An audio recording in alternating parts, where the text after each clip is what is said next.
भारत के इतिहास में 31 अक्टूबर की तारीख देश की पूर्व प्रधानमंत्री इंदिरा गांधी की हत्या के दिन के तौर पर दर्ज है। अपने फौलादी इरादों के लिए विख्यात और बड़े बड़े फैसले बेखौफ लेने वाली देश की पहली महिला प्रधानमंत्री इंदिरा गांधी की इस दिन सुबह उनके अंगरक्षकों ने हत्या कर दी। कहा जाता है कि इंदिरा गांधी को उनकी मौत का अनुमान पहले ही हो गया था। 20 अक्टूबर 1984 का दिन था। इंदिरा गांधी उड़ीसा के भुवनेश्वर में रैली कर रही थी। तभी इंदिरा अपने पहले से तय हुई स्पीच से कुछ अलग बोलने लगी। उन्होंने बोला, मैं आज यहाँ हूँ, कल शायद नहीं होंगी। मुझे चिंता नहीं, मैं रहूँ या ना रहूँ।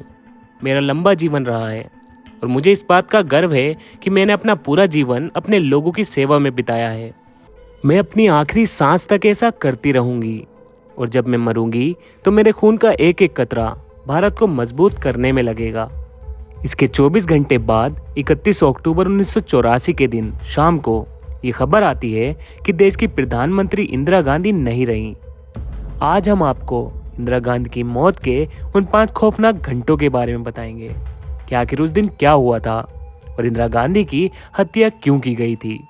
इससे पहले अगर आप हमारे चैनल पर पहली बार आए हैं तो इसको जरूर सब्सक्राइब करें। उड़ीसा में जबरदस्त चुनाव प्रचार के बाद इंदिरा गांधी 30 अक्टूबर की शाम दिल्ली पहुंची थी। आमतौर पर जब वो दिल्ली में रहती थी तो उनके घर सफदरगंज रोड पर जनता दरबार लगाया जाता था। ये भी एक अघोषित नियम था कि अगर वो भारी दौरे से घर वापस आएंगी तो अगले दिन जनता दरबार नहीं लगाया जाएगा। 30 तारीख की शाम को भी इंदिरा गांधी से कहा गया कि वो अगले दिन सुबह के कार्यक्रम रद्द कर दें, लेकिन इंदिरा ने मना कर दिया। वो आयरिश फिल्म डायरेक्टर पीटर उस्तिनोव को मुलाकात का वक्त दे चुकी थी। एसीपी दिनेश चंद्र भट्ट बताते हैं कि उनके इंटरव्यू के लिए बाहर से एक टीम आई हुई थी। उन्होंने अपना सर्वे किया और ये देखा कि खुली जगह में इंटरव्यू करना सही रहेगा। वहाँ दिवाली के पटाखे पड़े हुए थे। उनको साफ करवाकर जरूरी चीजों का इंतजाम कराया गया। दरअसल पीटर इंदिरा गांधी पर एक डॉक्यूमेंट्री फिल्म बना रहे थे। इस बीच सुबह के 8 बजे इंदिरा गांधी के निजी सचिव आर.के. भवन सफदरगंज रोड पहुंच चुके थे। धवन जब इंदिरा गांधी के कमरे में गए तो वो मेकअप करा रही थी। इंदिरा ने पलटकर उन्हें देखा। दिवाली के पटाखों को लेकर वो थोड़ी नाराजगी दिखाती हैं और फिर अपना मेकअप कराने में लग जाती हैं। तब तक घड़ी ने 9 बजा दिए थे। गार्डन साफ हो चुका था। इंटरव्यू के लिए सारी तैयारियां पूरी थी। चंद मिनटों में ही इंदिरा अकबर रोड की तरफ चल देती हैं। यहीं पर पेंट्री के पास कांस्टेबल नारायण सिंह मौजूद थे। नारायण सिंह की ड्यूटी आइसोलेशन केंद्र में थी। 7:30 बजे से लेकर 8 बजे तक ड्यूटी करने के बाद वो कुछ देर पहले ही पेंट्री के पास आकर खड़े हुए थे। इंदिरा को सामने से आता देख उन्होंने अपनी घड़ी देखी। वक्त हुआ था 9:05। आर.के. धवन उनके पीछे चल रहे थे। दूरी यही कोई 3 या 4 फीट होगी। तेज कदमों से चलते हुए इंदिरा उस गेट के करीब 11 फीट दूर पहुंच गई थी, जो सफदरगंज रोड को अकबर रोड से जोड़ता है। नारायण सिंह ने देखा कि गेट के पास सब इंस्पेक्टर बेअंत सिंह तैनात था और ठीक बगल में बने संतूर बूथ में कांस्टेबल सतवंत सिंह अपनी स्टैन गन के साथ मुस्तैद था। आगे बढ़ते हुए इंदिरा गांधी संतूरी बूथ के पास पहुंची। बेअंत और सतवंत को हाथ जोड़ते हुए इंदिरा ने कहा, नमस्ते। बेअंत सिंह ने अचानक अपनी दाईं तरफ से 38 बोर की सरकारी रिवॉल्वर निकाली और इंदिरा गांधी पर एक गोली दाग दी। आसपास के लोग भौचक्के रह गए। सेकंड के अंतर में बेअंत सिंह ने 2 और गोलियां इंदिरा गांधी के सीने में उतार दी। इन 3 गोलियों ने इंदिरा गांधी को जमीन पर झुका दिया। उनके मुंह से बस एक ही बात निकली, ये क्या कर रहे हो? बेअंत सिंह ने क्या जवाब दिया, ये शायद किसी को भी नहीं पता होगा। तभी संतूरी बूथ पर खड़े सतवंत सिंह की गन भी इंदिरा गांधी की तरफ मुड़ गई। जमीन पर पड़ी हुई इंदिरा गांधी पर कांस्टेबल सतवंत सिंह ने एक के बाद एक गोलियां दागनी शुरू कर दी। लगभग हर सेकंड में एक गोली। 1 मिनट से कम वक्त में सतवंत सिंह ने स्टेन गन की पूरी मैगजीन इंदिरा गांधी पर खाली कर दी।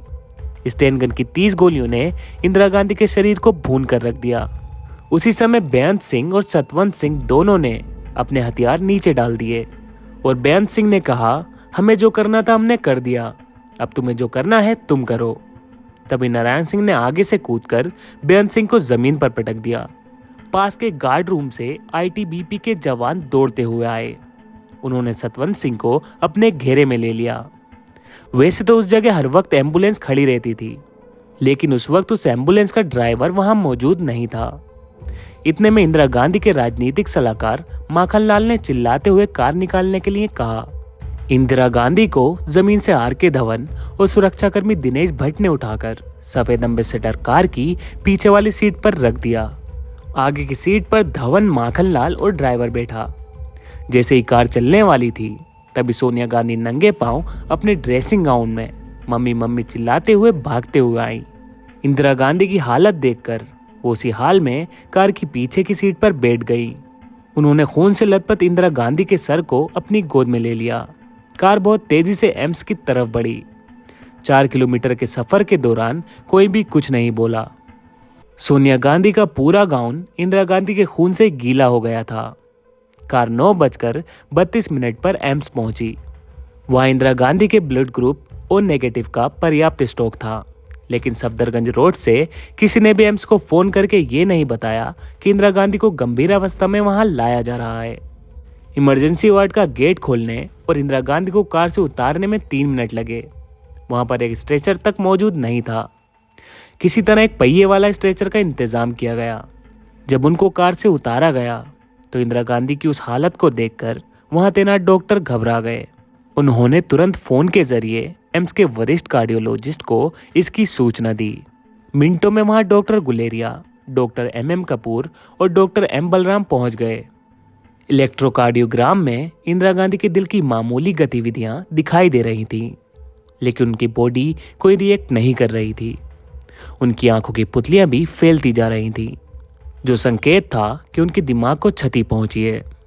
एक डॉक्टर ने उनके मुंह के जरिए उनकी सांस की नली में एक ट्यूब घुसाई ताकि फेफड़ों तक ऑक्सीजन पहुंच सके और दिमाग को जिंदा रखा जा सके। इंदिरा को 80 बोतल खून चढ़ाया गया, जो उनके शरीर के सामान्य खून की मात्रा में 5 गुना ज्यादा था। डॉक्टर गुलेरिया बताते हैं कि उन्हें देखते ही लग गया था कि वो इस दुनिया से जा चुकी हैं। डॉक्टरों ने देखा कि गोलियों ने उनके लीवर के दाहिने हिस्से को बुरी तरह जख्मी कर दिया था। उनकी बड़ी आंत में कम से कम 12 छेद हो गए थे और छोटी आंत को भी काफी क्षति पहुंची थी। उनके एक फेफड़े में भी गोली लगी थी और रीढ़ की हड्डी भी गोलियों के असर से टूट गई थी। सिर्फ उनका दिल ही सही सलामत था। पोस्टमार्टम करने वाले डॉक्टर कहते हैं कि उस वक्त दोपहर के 2:10 हुए थे। मुझे बुलाकर बताया गया कि इंदिरा गांधी की मौत हो चुकी है। वहां इतनी ज्यादा भीड़ थी, मुझे लगा लोग ऑपरेशन थिएटर का शीशा तोड़कर अंदर घुस जाएंगे। इंदिरा गांधी के शरीर पर गोलियों के 31 निशान थे और उनके शरीर से करीब 30 गोलियां निकाली गईं। इस वक्त तक एम्स के बाहर हजारों लोगों की भीड़ उमड़ पड़ी थी। पुलिस वालों के लिए उन्हें संभालना मुश्किल हो रहा था। हर तरफ इंदिरा गांधी के नारे गूंज रहे थे। हालात ये हो गए थे कि इंदिरा गांधी के समर्थकों को संभालने के लिए पुलिस को लाठीचार्ज करना पड़ा था। लोग इंदिरा गांधी की मौत से पूरी तरह सन्न थे और लोगों में गुस्से की भावना जाग रही थी। हालत ये थे कि वीएनए के दौरे से लौटकर सीधा एम्स पहुंचे राष्ट्रपति ज्ञानी जियाल सिंह की गाड़ी पर भी पथराव किया गया। ये एक बहुत बड़े तूफान की आहट थी। लोग रो रहे थे, बिलख रहे थे। उन्हें यकीन ही नहीं हो रहा था कि इंदिरा गांधी को भी कोई ऐसी ताकत हरा सकती है। बीबीसी के जर्नलिस्ट सतीश जेकब तेजी के साथ अपने दफ्तर वापस लौट रहे थे। दिल में तूफान की इतनी बड़ी खबर है कि अभी थोड़ी देर पहले ही भारत की प्रधानमंत्री इंदिरा गांधी पर घातक हमला हुआ है। ये खबर बीबीसी रेडियो पर कुछ देर बाद चली और जैसे ही ये खबर चलनी शुरू हुई तो भारत ही नहीं, पूरी दुनिया में हड़कंप मच गया। उस वक्त अमेरिका में आधी रात हो रही थी।